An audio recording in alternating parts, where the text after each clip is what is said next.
ज्या दिवशी माझे लग्न ठरले त्या दिवशी माझ्या घरातले वातावरण खूप आनंदी होते. पाहुणे शुभेच्छा द्यायला घरी आले होते. माझ्या सगळ्या चुलत मावस बहिणी माझ्या बाजूला गोळा होऊन बसल्या होत्या. तेवढ्यात माझी एक बहीण म्हणाली, आरती, तुला माहीत आहे का, तुझी होणारी नणंद फक्त 4 वर्षाची आहे. हे ऐकून मी हैराण होऊन म्हणाले, काय, फक्त 4 वर्षाची? माझी धाकटी बहीण मला चिमटा घेत म्हणाली, हो ताई, तुझी नणंद एवढी लहान आहे की तुला तिला उचलून घेऊन फिरायला लागणार आहे. दुसरी मावस बहीण हसायला लागली आणि म्हणाली, चला, कमीत कमी नंदेचा धाक तरी तुझ्यावर दाखवणार नाही. पण हो, तुझ्यासाठी जबाबदारी नक्की बनेल. हे ऐकून मी म्हणाले, माझी जबाबदारी का म्हणून असेल? माझी सासू सासरे आहेतच की, आणि अजून तिला 2 महिन्या पण येणार आहेत. माझं वय पण काही जास्त नव्हते. मी पण अल्लडच होते. जबाबदारीचे नाव ऐकताच मला खूप राग यायचा. मी मनातल्या मनात निर्णय घेतला होता की त्या मुलीपासून मी लांब राहणार, कारण मला कुठल्या जबाबदारीमध्ये अडकायचं नव्हतं. मी हा विचार करत होते, पण नशिबात काहीतरी वेगळंच लिहिले होते. लग्नाच्या विधीच्या वेळी ती लहान मुलगी अगदी मला चिटकून बसली. तोंडावर पदर मोठा असल्यामुळे मला तिचा चेहरा नीट दिसत नव्हता, आणि ती पण काही करून माझा चेहरा बघण्याचा प्रयत्न करत होती. कधी माझ्या तोंडावरचा पदर उचलण्याचा प्रयत्न करायची, तर कधी जोरात ओढत असायची. तिचे चाललेले ते निरर्थक प्रयत्न बघून मला खूप हसायला येत होते. पाठवणीनंतर जेव्हा मी सासरी पोहोचले, तेव्हा पण ती माझ्या साडीचा पदर पकडून माझ्यासोबतच उभी होती. मला आणून एका खोलीत बसवले गेले, आणि जसा माझ्या चेहऱ्यावरून पदर बाजूला केला तशी ती आनंदात नाचत म्हणाली, अरे वा, माझी वहिनी तर किती सुंदर आहे. आई बघ ना, तुझ्यापेक्षा पण सुंदर आहे. त्या लहान मुलीचे निरागस बोलणे ऐकून खोलीत असलेले सगळे लोक हसायला लागले. तिचे ते निरागस वागणे बघून मनात नसताना पण मला तिचा लाड करावा वाटला. त्यावेळी मी पहिल्यांदा तिला नीट जवळून बघितले. गोरा रंग, कुरळे केस आणि बोलके डोळे. तिच्याबद्दल माझ्या मनात जो पूर्वाग्रह होता तो एका क्षणात गायब झाला. आता मी विचार करत होते की किती प्रेमळ मुलगी आहे, आणि तिच्यापासून कोणी कसे काय लांब राहू शकते. तिचं नाव दीपाली होते. 3 भावांची सगळ्यात लहान लाडाची बहीण होती. घरात लाडाने सगळे तिला दीपा बोलत असायचे. माझे लग्न तिच्या सगळ्यात मोठ्या भावाशी सूरजसोबत झाले होते. त्या दिवसानंतर दीपा माझ्यापासून लांब झालीच नव्हती. सकाळी उठल्या उठल्या सगळ्यात अगोदर माझ्या खोलीत यायची, आणि रात्री झोपायच्या अगोदर पण माझ्याजवळ बसून गप्पा मारून मग झोपायला जायची. मी जिथे जाईन तिथे तिथे ती माझ्या मागे मागे येत असायची. हळूहळू मला जाणीव झाली की ज्या जबाबदारीपासून मी लांब पळण्याचा प्रयत्न करत होते, तो आता माझा सगळ्यात मोठा आनंद बनला होता. दिवस पुढे गेले आणि दीपा माझ्या आयुष्याचा एक महत्त्वाचा प्रेमळ हिस्सा बनली. माझ्या सासूने तिची पूर्ण जबाबदारी मला देऊन टाकली. तिचे सगळे हक्क जे एका आईचे असतात, तिचा अभ्यास, तिला ओरडण्याचा, प्रेम करण्याचा सगळे हक्क मला दिले. फुलपाखरासारखी ती सगळ्या घरात फिरत असायची. तिच्या कुरळ्या केसांना ती दुसऱ्या कुणाला हात पण लावून द्यायची नाही. मी आवाज दिला की ती पळत माझ्याजवळ यायची आणि माझ्या मांडीवर झोपायची. मग मी हळूहळू केसांना तेल लावून तिच्या केसातला गुंता काढत असायचे. ती पूर्ण वेळ काहीतरी बडबडत असायची, पण दीपाचा जीव माझ्यातच गुंतलेला होता. वेळ तिच्या गतीने पुढे निघाली. लग्नानंतर 3 वर्षांनी मी गरोदर राहिले. जशी ही आनंदाची बातमी घरात समजली, सगळे खूप खुश होते. एक दिवस मी दीपाला म्हणाले, दीपा, अभ्यास पूर्ण कर. जी गणित तुला सुटत नाही ती मला दाखव, मी तुला सोडवण्यास मदत करेन. नंतर मी गेल्यावर मग तुला गणित सोडवायला कोण मदत करणार नाही. दीपा मला म्हणाली, वहिनी, तू कुठे जाणार आहेस? मी म्हणाले, दीपा, मी डिलिव्हरीसाठी 4 महिने माझ्या माहेरी जाणार आहे.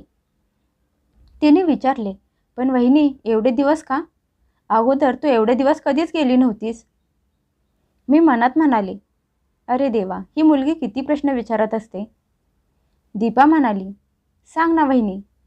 मी तिला म्हणाले, तुझ्यासाठी लहान भाची किंवा भाचा आणायला जाणार आहे. आता खुश? हे ऐकून ती खूप खुश झाली आणि म्हणाली, खरंच वहिनी? मग तू जा. मी स्वतः छान अभ्यास करेन, आणि तू बघ, यावेळी मी चांगल्या मार्कांनी पास होऊन दाखवणार. काही दिवसांनी माहेरी जायला निघाले. सासूबाईंच्या पाया पडले आणि त्यांना म्हणाले, चला आई, येते, असं म्हणत मी निरोप घेतला. पण त्यावेळी माझ्या मनाला कुठल्या तरी संकटाची चाहूल लागल्यासारखे वाटत होते. मी गाडीत बसले तर माझे मन खूप अस्वस्थ झाले होते. तशी मी गाडीतून खाली उतरले. मी सासूला म्हणाले, आई, माझे मन खूप बेचैन झाले आहे. माझी सासू म्हणाली, आरती, टेन्शन घेऊ नकोस, सगळं छान होणार आहे. माझ्या सासूला वाटलं की मी माझ्या डिलिव्हरीचे टेन्शन घेतले आहे, पण असे नव्हते. माझी नजर दीपावर पडली. ती दारात उभी राहून माझ्याकडेच बघत होती. मी तिच्या जवळ गेले. तिच्या डोक्यावरून हात फिरवला. तिची पप्पी घेतली. अचानक माझ्या तोंडातून निघाले, आई, माझ्या दीपाची काळजी घ्या. माझ्या तोंडातून निघालेले शब्द ऐकून मी स्वतः चकित झाले. असं वाटत होतं की माझे मन खूप घाबरले होते. मी माहेरी पोहोचले. तिथे माझी सगळे लोक खूप काळजी घेत होते, पण माझ्या मनात सारखा सारखा दीपाचाच विचार येत होता. मी जेव्हा जेव्हा सूरजला फोन करायचे, सगळ्यात अगोदर दीपाबद्दल विचारत असायचे. ती अभ्यास करते का? वेळेवर जेवते का नाही? माझी आठवण तर काढून रडत तर नाही ना? 1.5 महिन्यांनी माझी डिलिव्हरी झाली. मी एका गोंडस मुलाला जन्म दिला. घरात आनंदाचे वातावरण पसरले होते. माझ्या बाबांनी लगेच माझ्या सासरी फोन करून ही आनंदाची बातमी सांगितली. मी मनातल्या मनात माझ्या मुलाचे नाव पण ठरवले होते, आकाश. मला पूर्ण विश्वास होता की 1-2 दिवसात माझ्या सासरचे कोण ना कोणतरी मला भेटायला नक्की येईल आणि येताना सोबत दीपाला घेऊन आले तर किती छान होईल. किती खुश होईल ती तिच्या लहान भाच्याला बघून. सूरज माझ्या जवळच होते, पण 2 दिवसांनी ते पण घरी परत गेले. पण त्यांनी माझ्या सासूबाईंच्या तब्येतीविषयी मला काहीच सांगितले नाही. माझ्या घरात सगळ्यांना माहीत होते, पण त्यांनीही मला काहीच सांगितले नाही. माझी डिलिव्हरी होऊन 1 दिवस निघून गेला, मग दुसरा, असे करता करता आठवडा निघून गेला. पण माझ्या सासरचे कोणीही मला भेटायला आले नाही आणि नाही कुणाचा फोन आला. मग माझे बाबा मला म्हणाले, आरती बाळा, तुझ्या सासूची तब्येत ठीक नाही, त्यामुळे तुला भेटायला घरातले कोणीही आले नाही. 15 दिवसांनी सूरज मला परत माहेरी भेटायला आले. त्यांचा चेहरा खूप उतरलेला होता. त्यांना बघून मी आल्याला म्हणाले, अहो आई, कशा आहेत? सूरज म्हणाले, ठीक आहे. मग मी म्हणाले, आणि दीपा, ती कशी आहे? तुम्ही तिला सोबत का घेऊन आला नाहीत? मी पण तिला भेटले असते. माझे बोलणे ऐकून सूरज म्हणाले, आता घरी आल्यावर भेटशीलच ना तिला?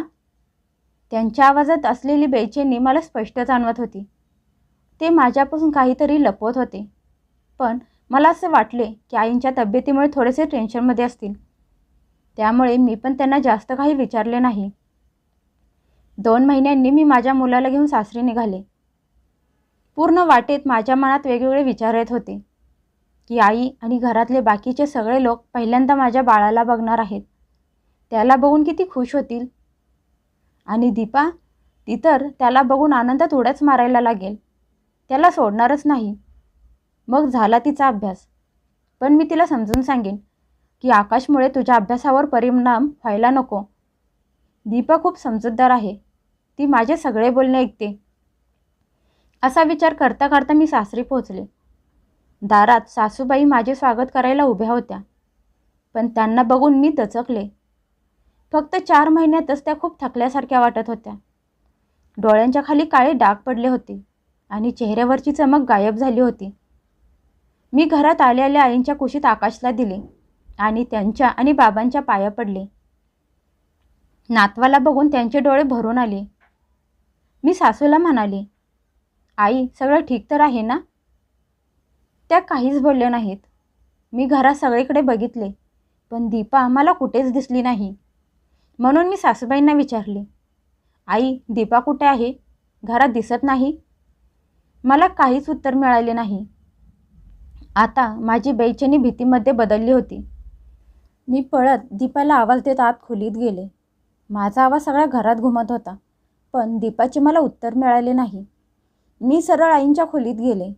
दार उघडले आणि समोरचे दृश्य बघून माझे पाय जागेवरच थांबले. समोर बेडवर दीपा झोपलेली होती. तिचे डोळे उघडे होते, पण तिच्या डोळ्यात पहिल्यासारखी चमक नव्हती. तोंड एका बाजूला वाकडे झाले होते. सगळे शरीर निर्जीव पडले होते. 4 महिन्यांपूर्वी ज्या 7 वर्षाच्या मुलीला मी हसती खेळती सोडून गेले होते, ती आज फक्त श्वास घेत होती. मी थरथरत्या पावलाने तिच्या जवळ गेले आणि तिला आवाज दिला, दीपा, ये दीपा. माझा आवाज ऐकून तिने माझ्याकडे बघण्याचा प्रयत्न केला. तिच्या डोळ्यातून पाणी यायला लागलं. माझ्या मनात पण काहीतरी तुटल्यासारखं झालं. मी तिचा हात पकडला, पण तिच्या हातात जीवच नव्हता. मी रडत जोरात ओरडत म्हणाले, हे सगळं काय झालं माझ्या बाळाला? माझा आवाज सगळ्या घरात घुमला आणि मी तिथे चक्कर येऊन खाली पडले. जेव्हा शुद्ध आली तेव्हा मी माझ्या खोलीत होते. सासूबाई माझ्या डोक्याजवळ बसून रडत होत्या. मी उठून बसले आणि रडत म्हणाले, आई, दीपाला हे काय झालं आहे? ती अशी का झाली आहे? माझे बोलणे ऐकून त्या रडायला लागल्या. खूप वेळ रडल्यानंतर स्वतःला सावरत म्हणाल्या, आरती, तू माहेरी गेल्यानंतरची 15 दिवसांची गोष्ट आहे. मी दुपारी झोपले होते. दीपा आणि तिची मैत्रीण टेरेसवर खेळायला गेल्या होत्या आणि तिथेच बसून केळं खात होत्या. पण माहीत नाही कुठून तिथे माकडे आली. तिची मैत्रीण हातातले केळ तिथेच टाकून पळाली. पण दीपाने भीतीने हातातले केळ घट्ट पकडले. असं म्हणत आईंचा श्वास मोठा झाला. ती माकडे तिच्या मागे लागली. वाचण्यासाठी ती तिथून पळायला लागली आणि पळता पळता घाबरून ती टेरेसवरून खाली पडली. हे ऐकून मी सुन्न झाली. मी आईंकडे एकटक बघत त्यांचे बोलणे ऐकत होते. त्यांचे बोलणे ऐकून असं वाटत होते की माझे सगळे जग विखुरले आहे.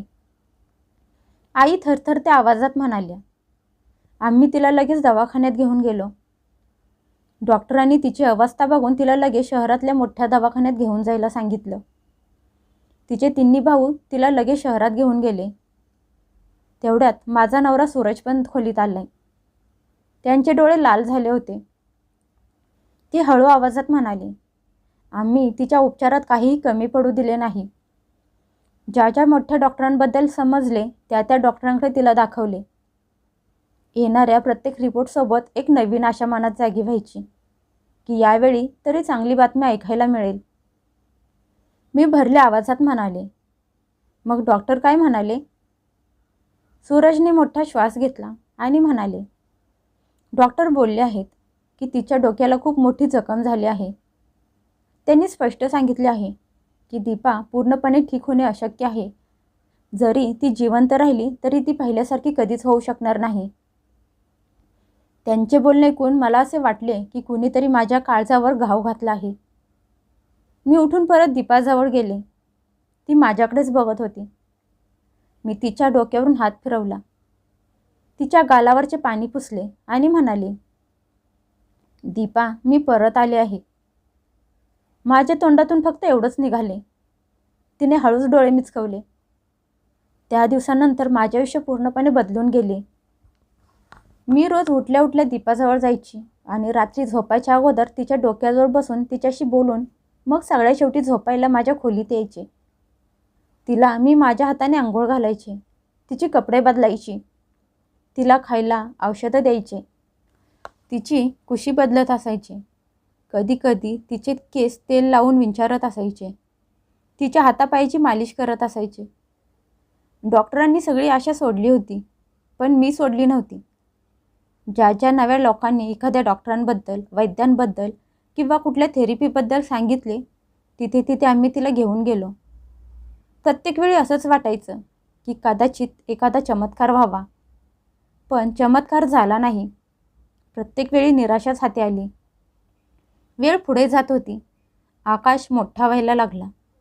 तिच्या दुसऱ्या दोन्ही भावांची लग्न झाली, पण दीपा जशी होती तशीच राहिली. तिचे वय वाढत होते, शरीर तरुण झाले होते, पण ती अजून पण 7 वर्षाच्या निरागस मुलीसारखी माझ्याकडे बघत असायची. मी कितीतरी वेळा तिच्याजवळ बसून तासनतास गप्पा मारत होते. तिला म्हणायचे, दीपा, तुला आठवतं तू मला काय म्हणाली होतीस की तू चांगल्या मार्काने पास होणार आहेस. तू माझ्यासोबत बाहेर जाण्यासाठी हट्ट करत होतीस. माझे बोलणे ऐकून तिला काही बोलता येत नव्हते, पण तिच्या डोळ्यातून पाणी यायचे. हळूहळू आमचे पूर्ण कुटुंब या संघर्षाचा हिस्सा बनले होते. धाकट्या दिरांनी आईबाबांची जबाबदारी त्यांच्या खांद्यावर घेतली. म्हणजे मला निश्चित होऊन दीपाची काळजी घेता येईल. दोघे धीर प्रत्येक महिन्याला दीपाच्या खर्चासाठी आर्थिक मदत करत होते. घरातले कोणीही कधीच तिच्यापासून तोंड फिरवले नव्हते. जर आमचे पूर्ण कुटुंब सोबत नसते तर कदाचित एवढी मोठी लांब तपस्या पूर्ण करणे कुठल्या एका माणसाच्या हातात नसते. या काळात खूप लोकांनी मला समजवण्याचा प्रयत्न केला की आरती, आकाश एकटाच आहे, अजून एका बाळाची तयारी कर. पण माझे उत्तर कायम एकच असायचे. मी म्हणायचे, माझ्याजवळ अगोदरच 2 मुलं आहेत. एक पूर्ण स्वस्थ आहे आणि दुसऱ्याला माझी सगळ्यात जास्त गरज आहे. माझे बोलणे ऐकून सगळे शांत बसायचे. कुणीही माझ्या निर्णयावर कधीच प्रश्न उचलला नाही. बघता बघता 25 वर्ष निघून गेली. या वर्षात मला दीपाच्या डोळ्यात फक्त एकच प्रश्न दिसत असायचा की वहिनी, माझ्यासोबतच असे का घडले? 25 वर्ष म्हणायला ही फक्त एक संख्या वाटते, पण आमच्या कुटुंबासाठी या वर्षातला येणारा प्रत्येक दिवस एक परीक्षा होती. या काळात खूप काही बदलले होते. आकाश आता स्वतःच्या पायावर उभा राहिला होता. आई बाबा म्हातारे झाले होते. घरात दुसऱ्या बाळांचा आवाज घुमला. कितीतरी आनंदाचे क्षण येऊन गेले, कितीतरी दुःख पण येऊन गेली. पण जर काही बदलले नसेल तर ते होते दीपा आणि तिचे अंथरूण. आज पण उठल्या उठल्या सगळ्यात अगोदर माझे शब्द हेच होते, दीपा, उठले का माझे बाळ? ती काही बोलत नव्हती, पण माझी चाहूल लागताच तिची नजर सगळीकडे फिरत असायची. मी तिच्या डोक्यावर हात फिरवला की तिच्या गालावर हलके हसू यायचे. पण मागच्या एका आठवड्यापासून ते हसू पण गायब झाले होते. डॉक्टरांनी स्पष्ट सांगितले होते की आता दीपाचे शरीर तिची साथ सोडायला लागले आहे. मला समजले होते की ती आता माझी साथ सोडणार आहे, पण मन हे स्वीकारायला तयार होत नव्हते. तिची नजर सारखी माझ्यावर असायची, जणू तिला माझ्याशी खूप काही बोलायचं होतं. मी तिचा हात हातात घेऊन खूप वेळ तिच्या जवळ बसून असायचे. एक दिवस मी वाकून हळूच तिच्या कानात म्हणाले, दीपा, पुढच्या वेळी माझी मुलगी म्हणून माझ्या पोटी जन्माला ये. माहीत नाही तिने माझे बोलणे ऐकले का नाही, पण तिच्या गालावर खूप मोठे हसू आले. दुसऱ्या दिवशी तिचा श्वास वर खाली व्हायला लागला. ते बघून मी खूप घाबरले. मला माहीत होते की हा क्षण एक दिवस येणार आहे. तरी पण मन सारखे सारखे देवाकडे हीच प्रार्थना करत होते की माझ्या मुलीला माझ्यापासून लांब घेऊन जाऊ नकोस. मी तिला आयुष्यभर अशीच सांभाळेन. सूरज, घरातले सगळे लोक गोळा झाले होते. सूरज दीपाच्या डोक्याजवळ येऊन उभे राहिले. तिच्या डोक्यावर हात फिरवत थरथरत्या आवाजात म्हणाले, दीपा, तुझे सगळे कष्ट संपले. आता निश्चित होऊन जा. जणू तिने तिच्या भावाचे बोलणे ऐकले आणि पुढच्या क्षणी तिचा श्वास कायमचा थांबला. आई जोरात रडत ओरडत म्हणाल्या, आरती, आपली दीपा आपल्याला कायमची सोडून गेली. त्यांचा आवाज ऐकून माझ्या मनात जुन्या आठवणी जागी झाली. दीपा माझ्याजवळ बसून मला म्हणाली होती, वहिनी, तू माझी पाठवणी करशील ना? तिचे बोलणे ऐकून मी म्हणाले होते, हो. दीपा म्हणाली, मग वहिनी, तू माझ्यासाठी लाल रंगाची साडी पण आण. दोन्ही हातांना खूप छान मेहंदी काढ, जशी तुझ्या हातांवर काढली होती, अगदी तशीच. हे आठवताच मी उठून उभी राहिले. एवढ्या वर्षाच्या गोष्टी, सगळ्या गोष्टी लक्षात होत्या, पण तिला दिलेले वचन मी कशी काय विसरू शकते? मी माझे कपाट उघडले. आईने त्यावेळी खूप प्रेमाने तिच्यासाठी घेतलेली ती लाल रंगाची साडी मी तशीच जपून ठेवली होती. त्यावेळी मी खूप हसले होते आणि आईंना म्हणाले पण होते, आई, दीपा आत्ताशी 4 वर्षांची आहे आणि तुम्ही तिच्या लग्नाची तयारी आत्तापासूनच करत आहात. माझं बोलणं ऐकून आई पण हसल्या होत्या. कुणाला माहीत होतं की ती साडी तिच्या लग्नासाठी नाही, तर तिच्या शेवटच्या वेळेसाठी जपून ठेवली जाणार होती. मी साडी घट्ट पकडून रडायला लागले. यावेळी स्वतःला सावरू शकले नाही.